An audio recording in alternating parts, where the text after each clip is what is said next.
Gostaria de passar agora para Flávia. Flávia é uma querida que eu conheci através do Raposo, que é meu chefe, por sinal.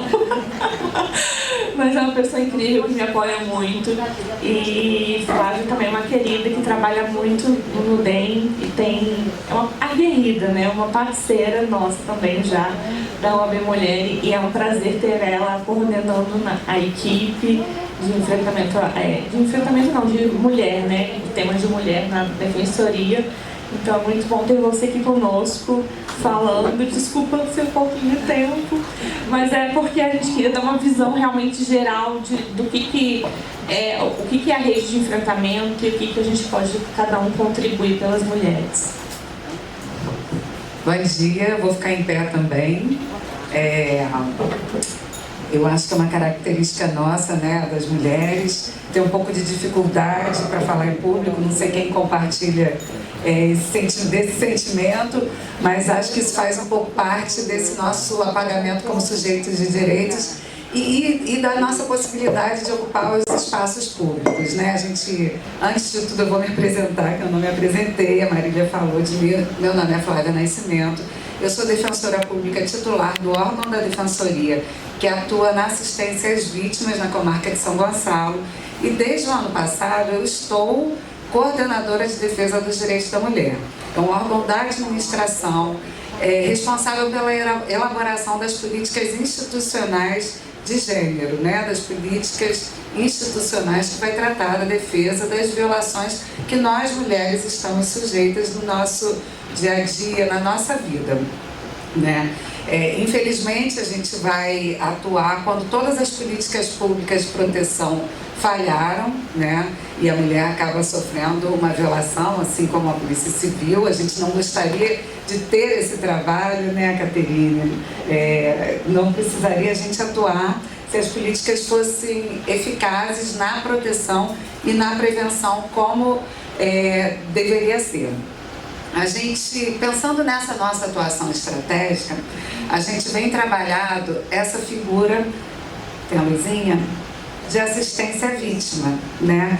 E isso é um trabalho muito árduo, porque a nossa atribuição natural na Defensoria Pública, que todo mundo conhece, é a nossa atuação na defesa criminal, né? Todo mundo entende a Defensoria Pública trabalhando na esfera criminal, fazendo defesa criminal, né? Ninguém entende essa atuação em favor das vítimas de violência doméstica. A Defensoria Pública tem esse papel fundamental na garantia dos direitos humanos e entendendo que a violência contra a mulher é uma grave violação de direitos humanos, essa é uma das nossas atribuições. A nossa lei orgânica, que é a Lei 80 de 96, esqueci o ano, mas é a Lei Complementar 80, ela determina lá, dentre as nossas atribuições, está a atuação em favor das mulheres em situação de violência doméstica e familiar e também a assistência às pessoas vítimas de violência sexual. E aí, com base nesse artigo e no artigo 28 da Lei Maria da Penha, a gente vem trabalhando essa figura jurídica aqui de assistente da vítima. A gente entende que a Lei Maria da Penha criou essa nova figura jurídica que é de assistente da vítima e não se confunde com a assistência de acusação, né? Eu trouxe uma apresentação gigante que eu vou adiantar alguns pontos, né? Eu gosto sempre de fazer uma análise histórica dessa construção jurídica de gênero, demonstrando que houve um apagamento das mulheres como sujeito de direitos, né? Nós não éramos reconhecidas como sujeitos de direitos, a gente passava da propriedade do pai, passava a ser propriedade do marido com o casamento. E todo o nosso direito positivado naturalizava essas relações, né, contribuindo para a violência contra a mulher no ambiente privado. A gente foi regido durante o período colonial pelas ordenações filipinas que tinham um artigo que legitimava o feminicídio, né? Como dizia, achando o homem casal de sua esposa em adultério, licitamente poderá matar a si a ela como adúltero, salvo se o marido for peão e o adúltero fidalgo, ou nosso desembargador ou pessoa de maior qualidade. Há muito tempo a gente deixou de ser colônia mas isso aqui é a base de toda essa nossa sociedade patriarcal que ainda reproduz opressões contra as mulheres, né? Tendo aquelas ordenações filipinas como base e que permearam a nossa memória social, o nosso Código Civil de 1916 foi o código que eu estudei, que acho que a Caterina estudou, e alguns aqui, estou vendo muita gente jovem, mas acho que alguns ainda pegaram esse Código Civil de 16, né, contribuía para esse predomínio absoluto dos homens, e o casamento gerava incapacidade civil. Quando eu estudei, isso já estava revogado, mas estava lá, a gente lia, né, a gente sabia que era assim, e os professores faziam questão de afirmar essa nossa condição, essa nossa submissão.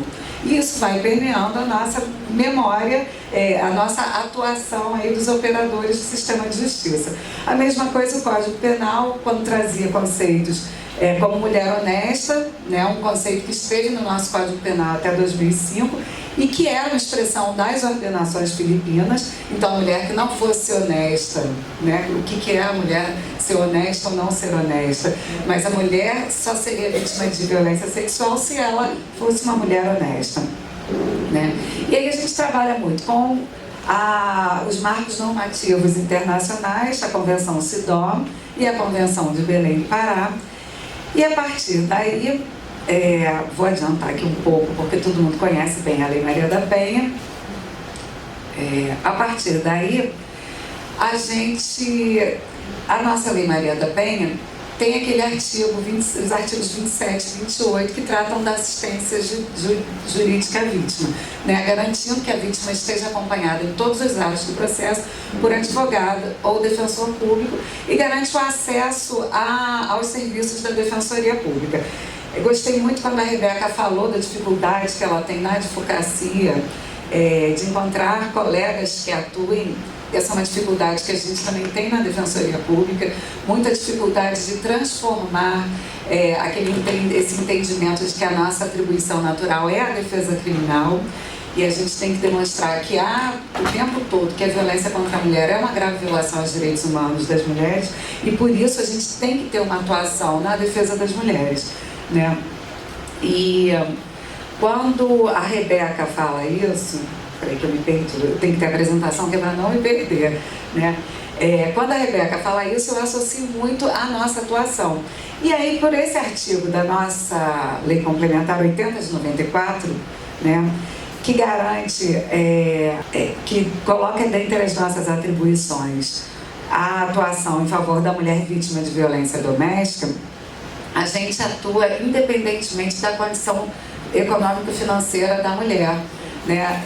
A gente leva em consideração a vulnerabilidade social. E o que me acontecia muito lá em São Gonçalo, mulheres com condições econômicas boas buscavam o serviço da Defensoria Pública por ser também uma porta de entrada, né? E ser um acesso mais fácil. A gente presta orientação, faz o acompanhamento, e muitas vezes essa mulher, quando resgatou a autonomia, tendo o acompanhamento dos serviços especializados, ela chegava para o meu atendimento e falava: doutora, eu não preciso mais do atendimento da Defensoria Pública, porque eu tenho condição de pagar advogado, né? E eu não quero tomar esse espaço, um espaço de pessoas que são realmente necessitadas. E eu tinha muita dificuldade para encaminhar, eu não sabia para quem encaminhar, porque realmente o que a Rebeca falou era o que eu percebia. Poucos advogados e advogadas estão capacitados para fazer essa assistência às mulheres em situação de violência, né? Todo mundo faz muito bem a defesa criminal, mas como a gente tem que especializar tanto na Defensoria Pública quanto na advocacia, eu parabenizo muito esse movimento que a OAB Mulher vem fazendo, dando um destaque para esse tipo de atuação, não só para as violações que as mulheres advogadas podem sofrer na sua atuação diária, mas também uma necessidade da gente ter uma atuação especializada, né? Já passou da hora da gente ter esse tipo de atuação. E aí, a nossa lei complementar prevê essa atuação em favor das mulheres em situação de violência doméstica, e das vítimas de abusos sexuais, propiciando o acompanhamento e o atendimento interdisciplinar das vítimas. Então, está aí essa necessidade, na nossa lei complementar, vem falando também de uma atuação multidisciplinar, o quanto a gente precisa trabalhar em rede, né? Eu não tenho capacidade de fazer o atendimento que a rede especializada faz. O meu atendimento é técnico-jurídico, então eu tenho que dialogar o tempo todo com a rede especializada, com a delegacia, com as instituições da segurança pública, né? Isso é atuar em rede. Eu gosto muito desse artigo 8º que traz da Lei Maria da Penha, que traça as diretrizes de políticas públicas, e aqui fala dessa integração operacional, dessa atuação em rede no inciso 1º, né, integrando as instituições do sistema de justiça com as áreas de segurança pública, assistência social, saúde, educação, trabalho e habitação. Então a gente tem o tempo todo que está dialogando para enfrentar de fato a violência contra a mulher. E aí, falando dessa assistência à vítima, que não se confunde, eu só tenho 5 minutos para falar da parte principal, que não se confunde com assistência de acusação, o que a gente busca não é a condenação.